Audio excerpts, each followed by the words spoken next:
You're listening to a CNA podcast. Hey, it's Andrea Heng, and this is the Money Talks podcast where we talk about all things personal finance related.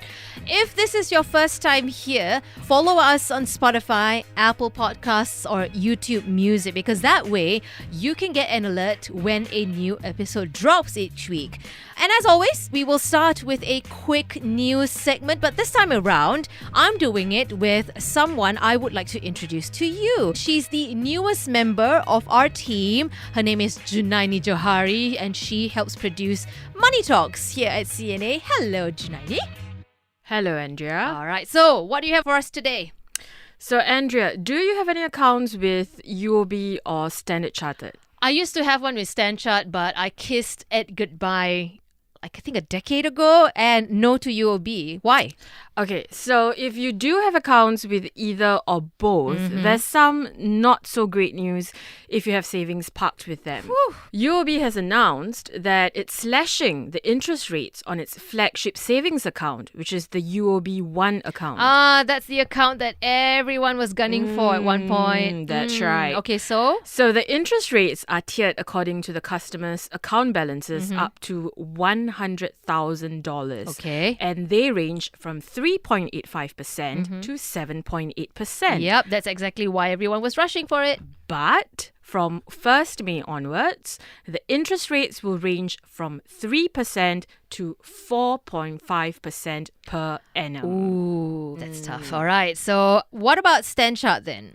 So for Standard Chartered Bonus Saver account holders, the bank will lower its maximum interest rate of 7.88% per annum to 7.68% per annum. Okay, not too bad. Okay, so here's an example. So if you spend at least $500 per month with your Bonus Saver credit and debit cards, you will earn an interest rate of up to 0.6% a year instead of the current 1.25%. Oh, okay. Now I see the big number difference. So these changes will also kick in on the 1st of May. So why is it that the banks are doing this now? And are we going to see the other two banks, the big banks of Singapore, DBS and OCBC, follow suit as well?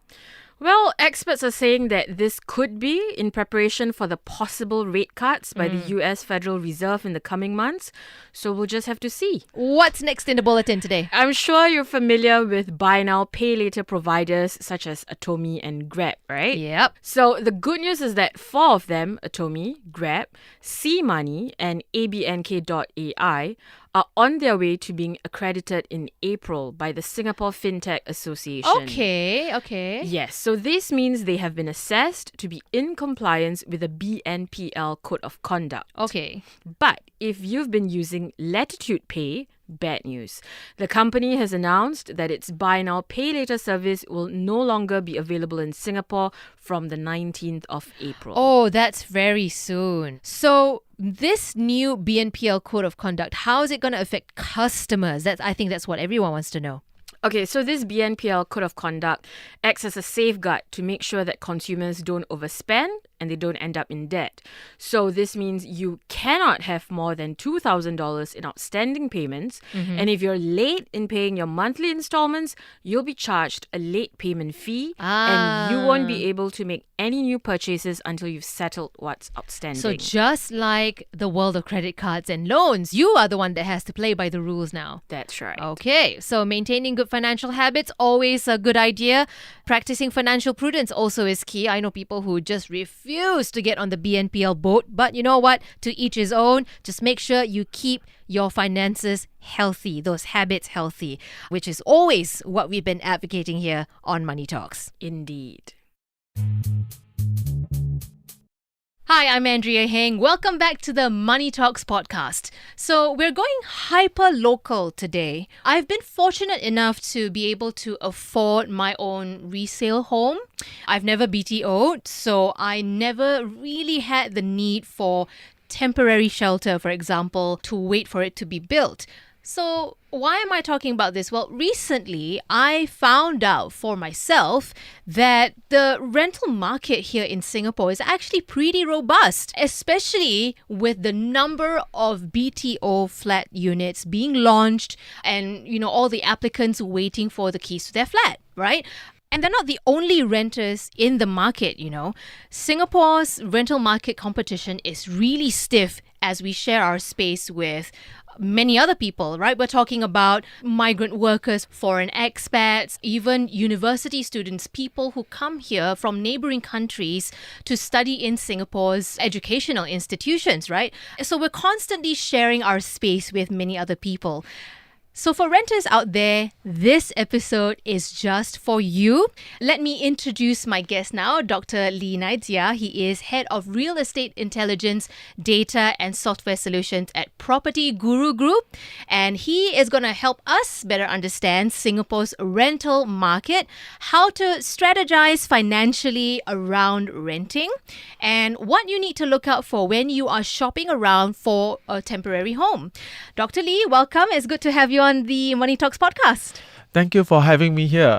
Just to sort of backtrack a little bit, right? In many ways, COVID definitely has had an impact on the renter profile in Singapore. We remember stories and reports of young singles, needing a space of their own so that they can work from home.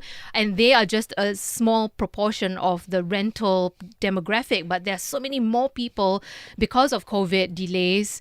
They had to look for a rental unit while waiting for new homes, for example, right? So maybe talk to us about the current demographic and trends. How has the rental market evolved? So before COVID, if we look at the rental markets, there are two very large segments of it. The first segment is, of course, you rightly pointed out, the foreign expat market. So this group of people, they usually account for about nearly 60 to 70% of the rental market. Okay. Now, during COVID, that has changed the whole landscape. Yeah.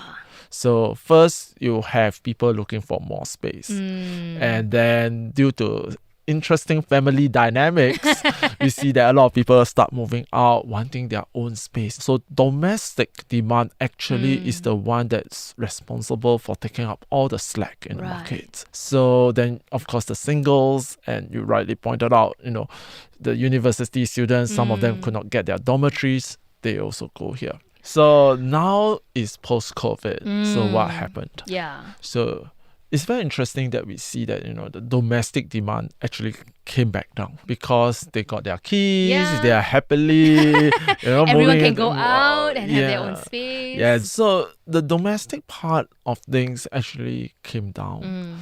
So we know that, especially since COVID, rental prices in Singapore, regardless of HDB or condo, certainly not cheap. I'm curious about the younger demographic who are renting. I'm hearing anecdotally younger couples or even singles younger than myself able to fork out something like 1.8 to 2.4 million for a condo now, but they're also more than happy to rent condo units. And I'm not talking about bedrooms anymore. They are renting the whole unit by themselves. How are they able to afford it? I mean, I don't think salaries have jumped up that much. Yeah, it's kind of mind-boggling, right? Right, yeah. Okay, there are two parts to it. Okay. So the first part of it is, yes, the income has not increased by much, but the starting pay has increased quite a fair bit. Right, so their runway to save more is shorter. Yes. Okay. And these are usually in the tech sector where labor is kind of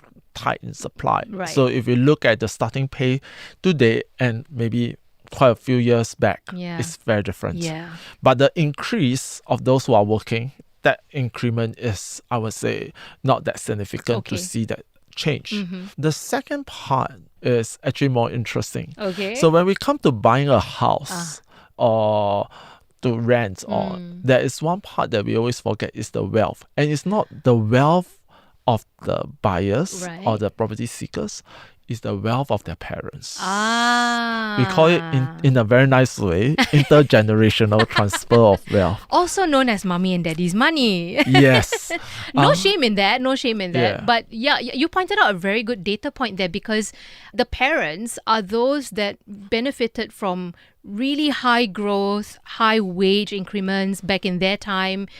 And therefore, their children, who are now adults, have had a stronger start in life? Is that what you're kind of getting at? Yes. So if we look at the baby boomers today, actually most of them are at the retirement age. Yeah. Yeah. And so they have built up their asset or their nest egg over time, and quite significantly, to be honest. So if we look at the stocks they buy, or the insurance policies that they buy, or even the housings that they buy, and the best part is when they buy it, they don't have ABSD and all these kind of measures. So they could accumulate assets, if they have the ability to do so. So what we are seeing now is that this group of individuals, which is quite significant, funneling the purchases of the kids. So that's why, even though they just started work, that give them that kickstart. These days, we also see some new trends, I would say. And just now you were rightly pointed out, university graduates, Yes. postgraduates. Yeah. Now, a very interesting trend usually comes about when there's times of uncertainty, times where we see that unemployment may rise up a bit.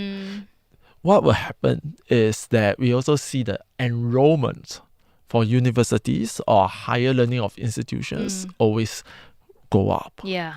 And what that means is you need more staff, you need more graduates, Yeah. and that means more space. So these areas usually see very strong demand. Okay. So just starting with the basics of renting. Before I even think about getting a unit, looking for a unit, shopping around, I need to look at affordability, right? Whether I can afford such a big expense out of my monthly salary. So what do I need to be prepared for financially if I'm starting to look out for a place to rent? When we think about from a purchase point of view, right, is usually about 30%. Yeah. That's how they limit our borrowing. Yes. So actually that is a very good yardstick. So you think about your income, 30% should go to housing. Right.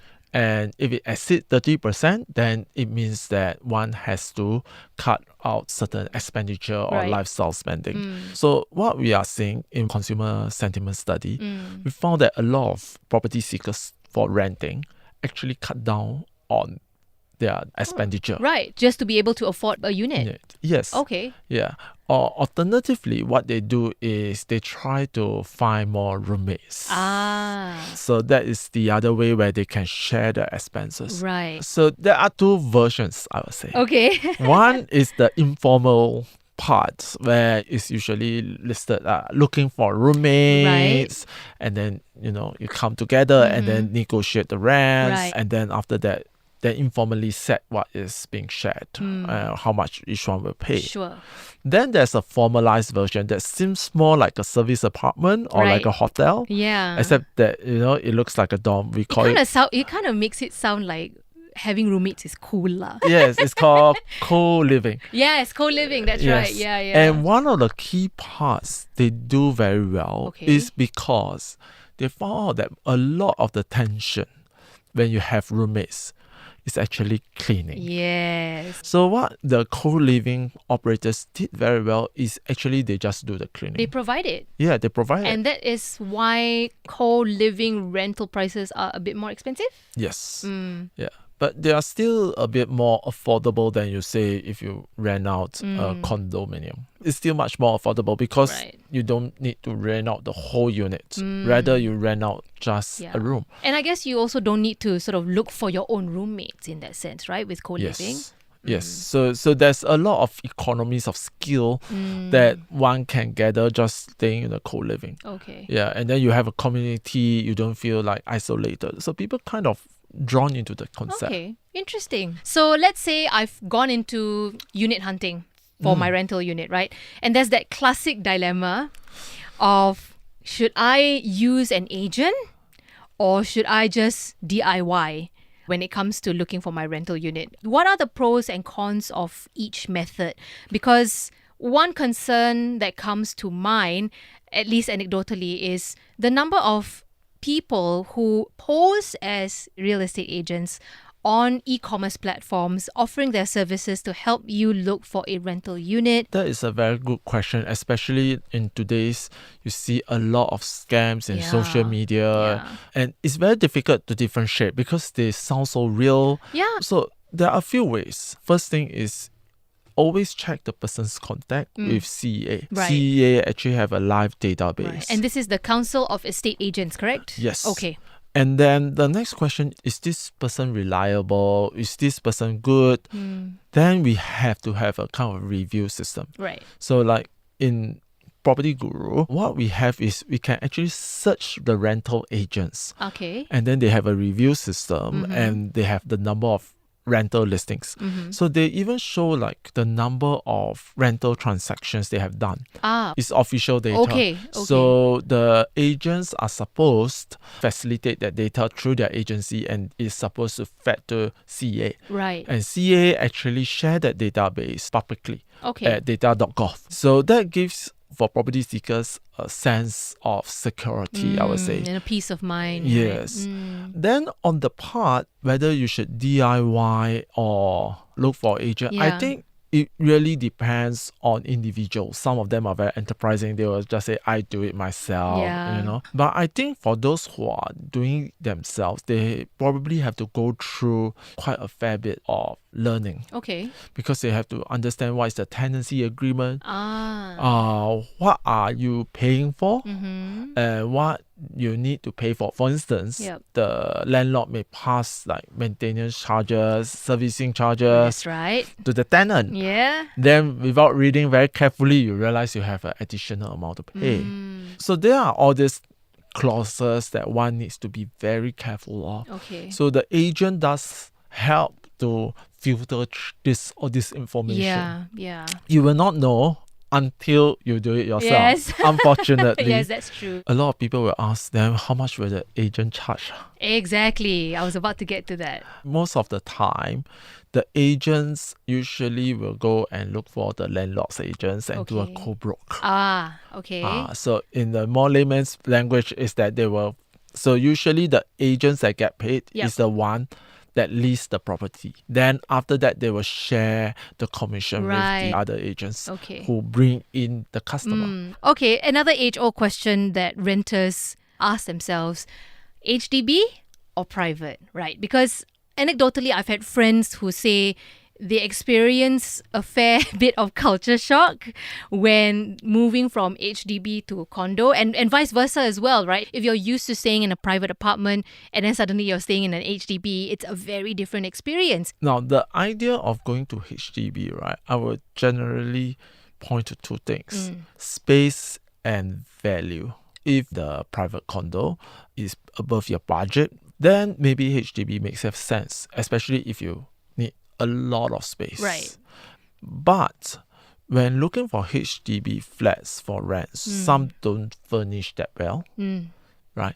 And then in terms of the neighbors, I would say that it's still pretty random. Yeah. There are also issues living in private condominium. Oh, for sure, yeah. It's just that they are not as well publicized as say in the public domain than say Yeah. HDB. But I think the key part is then what is the lifestyle that you would want. Yeah. So for some of them, they will like to swim every day, and then to them, condo makes more sense, or they just like the feel, you know, the bit of more resort-like feel. And I think people like the privacy also that condos offer as well, right? Yes. So I think that is all these little nuances that one has to really think through very carefully. Okay. How should I decide my priorities? What are the nice to haves versus what I can be saving on so that I have a sustainable budget to work with? Right. I think definitely location is the most important. Okay. And the location to work. Now, if you Yes. have kids, there will be location to schools. Yes. So usually we detected by walking Okay. distance rather than car or by Right. MRT. Okay.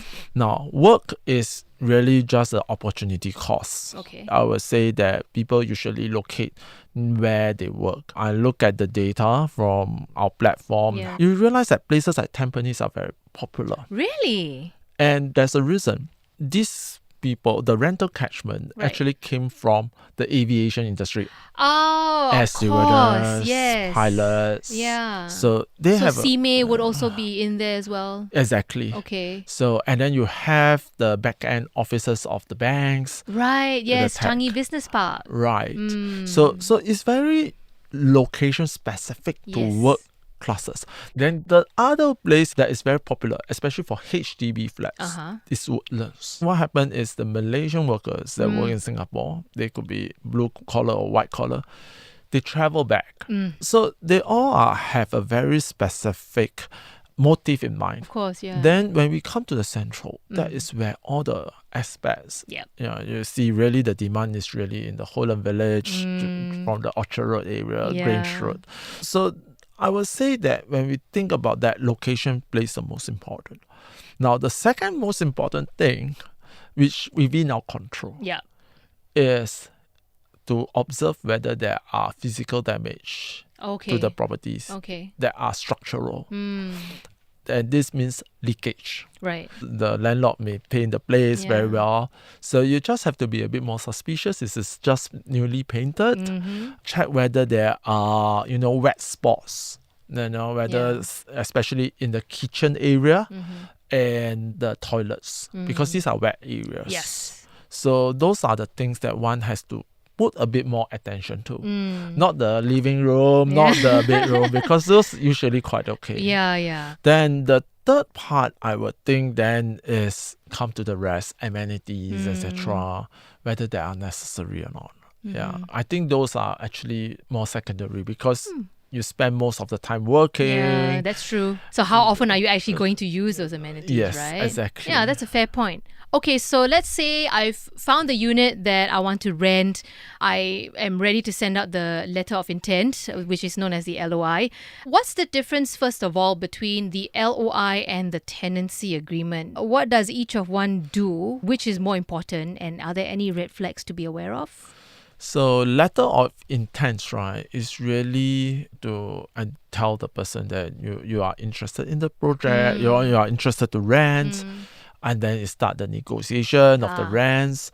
And sometimes the idea is to maybe, it's about like purchase like that, right? Yeah. You pay an option fee kind of thing. Yes. So that is more of its function. But when it comes to the tenancy agreement, that is where one has to be extremely careful. Oh, okay. Because you need to know what you are in charge of, Right. whether who is in charge of repairs, how often do you pay, Yeah.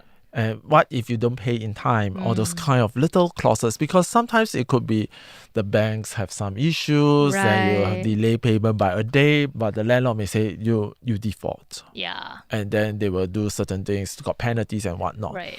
And then you have to think about your security deposit, how it's being used, and then how it can be returned back to you. Okay. So those are the things that one has to be very careful with. Okay. There are sample tenancy agreements provided by CEA or some of the authorities. Right. Those are good places as a starting point Okay. to take a look, like Yes. this is how it looks like. Yeah. Yeah. So you know what to look out for when the real thing is presented to you. Exactly. Speaking of negotiations, what can and should be negotiated with the landlord? Do we pay for utilities? Who handles maintenance? What about town council charges, conservancy? What if I want faster Wi-Fi? Do I pay for it, or do I demand it from the landlord and then offer to top up? So what can and should be negotiated? Now, on the town council conservancy charges, that one probably should not be paid by the tenant Okay, because good.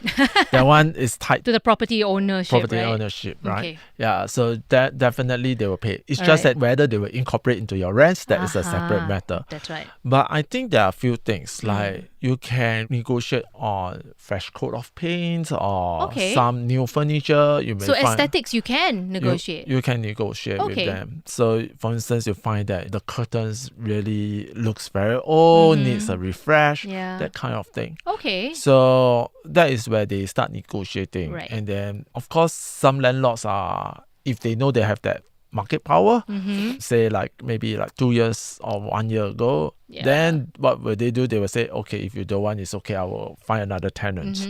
So usually it depends on the market conditions.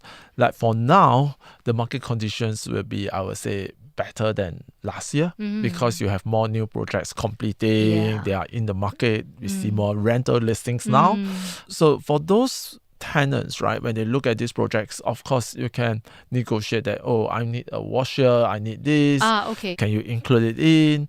Then of course then the landlord will come and think about whether to add in to the rents or so on and so forth. Okay. What about the down payment? Can that be negotiated? Usually there's a standard amount. Okay. Usually it's 1 month Right. of the rents or more. So that one depends on what is the agreed rent. Okay. For the landlord, the thing is the security deposit is actually more for them to ensure that when the tenant returns the unit, it's in good condition. Right. Right. Right. So if they spoil everything, then I can deduct it from the security deposit. Okay. So it's more to protect the landlord in that way. Okay. Something else that I would be worried about also is, as a tenant, I'm taking over a unit from a previous tenant, right?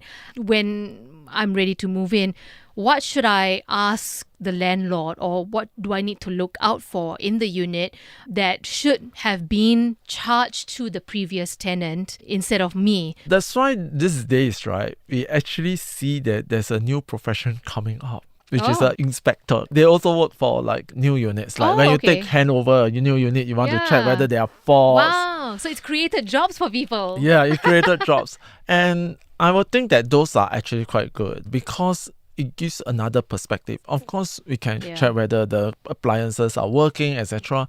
Check whether there are leaks. But, there's a limit of our visibility. Yeah, that's right. And sometimes it's good to get a third party to take a look so that then you can know that, okay, these are all the issues. Okay. Then you can highlight to the landlord, like, these are the issues. Are you going to deal with it or how are you going to deal with it? So I think it's very important that besides the basic things like checking the taps, checking the lights, I think it's sometimes wise to maybe just pay a bit more if it's affordable to get somebody professional to check. I wanted to ask about things breaking down. So your aircon, the doors just not working properly. Is just some breakdowns you just cannot manage on your own. Who should be responsible for that? Who should be paying for that? Most of the things here, right, usually we always go back to the tenancy agreement. That's why I say the tenancy agreement is so if you really need to spell it out, you really need to spell it out in the contract, make sure that's there. Yeah, that's why it's very important that you check the tenancy agreement, that it says that if any fixtures damage or spoil, it's the landlord's responsibility to repair, right, unless it's due to mischief. So the renter's insurance, is that something we should be considering as a tenant? When it comes to insurance, right, I will always put that as long as you can afford, just get it with a peace of mind. And what does it cover actually? It probably covers the standard things that, like damage or injuries. But I think, again, sometimes when we buy insurance, we just look at it at the surface. You don't read the fine print. Yeah, so that's the danger, I think. Because there are certain things that are taken care of, But what I think is a bit more problematic is like the landlord may have fire insurance for the house. Yes. But the fire insurance may not capture the things inside that is not belong to him. Yes. So that's where the rental insurance maybe is a good choice. Yeah, that's a fair point. So before I let you go, now some say renting is a waste of money. You might as well just buy. You save up that money, the amount of money you can just buy because you can use your CPF, etc. Yeah, so I guess my question to you is, should you then consider actually buying if you can afford to rent at high prices, or if you can find a loan? Should buying be an option instead of renting? For the long term especially? the reason why owning in Singapore is so attractive is really because of the capital appreciation over time and this perception that there is a lack of supply because we have limited land supply. Yeah. Right? So although that theory sometimes is a bit flawed, truth to be told is driving one of the reasons why we see that, a lot of people end up owning homes instead of renting. Okay. But I think one of the key part here is that we may see a shift. And one of the reasons for that shift is the nature of our jobs. Okay. In the past, our jobs is mainly staying in Singapore and work in Singapore, Right. and that's it. Right. Right. But nowadays, quite a number of jobs are regional. A lot of traveling is being done. Then it doesn't make sense to be locked into a certain place. Right. So I think that is going to change a fair bit. But what happens is that in Singapore, things are a bit more complicated. People like the area, the investment gains. Yeah, correct. Yeah. And that makes it, if I were to compare owning versus renting, owning is cheaper. And Yes. it's cheaper not because the interest rate is lower or whatever, but it's really because of the expected gains are there to I see. offset the costs. Right. Whereas renting is just You're renting. literally just paying money for something that is not an asset. It's really a you're bleeding consumption. cash. Yeah. I think that's a very good way of putting it. Dr. Lee, this has been an eye-opener, and I'm sure our listeners feel the same way. Tenants and would-be tenants out there, even landlords, will benefit from this, I'm sure. Thank you so much for this very comprehensive walkthrough of Singapore's rental market. Thank you so much. Before we let you go, Dr. Lee, we have a new segment on the Money Talks podcast. It's called Questions from a Hat, and it is exactly that. As our guest, you have to pick a question out of the hat. Let me just get the hat real quick. So in this hat, there are 5 questions. It's money related, of course, because this is a Money Talks podcast after all. So, you know what? Let's just get you to pick the question from the hat and we will go from there. Wow, this is After even you- more exciting than live radio show. I'm glad you find this exciting. Okay. All right. So I can read the question for you. Okay. All right. What do you spend the most money on? The things that I spend most on is the time, I would say, that I spend with the kids. Yeah. Because I realized that this time you can actually spend on work, Yeah. on your enjoyment, Yeah. So I realized that is actually the most expensive part now. Yeah. that I And the irony is, it's something money cannot buy. Unfortunately, yes. All right, Dr. Lee, it's been fun to talk about the rental market on the show. Thanks so much for making the time. You've been fun company. Thanks.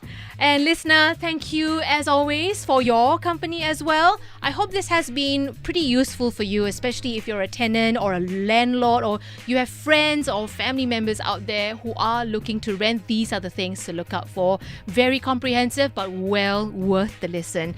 Let us know what you think in the comments, okay? You can reach us on Apple Podcasts as well as Spotify and YouTube Music. And if you really like what you're hearing in terms of the content, rate us as well on the platform that you are listening to us from. And a big thank you, of course, to my team, the Money Talks team that is, Crispina Robert, Tiffany Ang, Junaini Johari, Sayu Wind, Joanne Chan, and there's me, Andrea Heng, signing off. See you next time.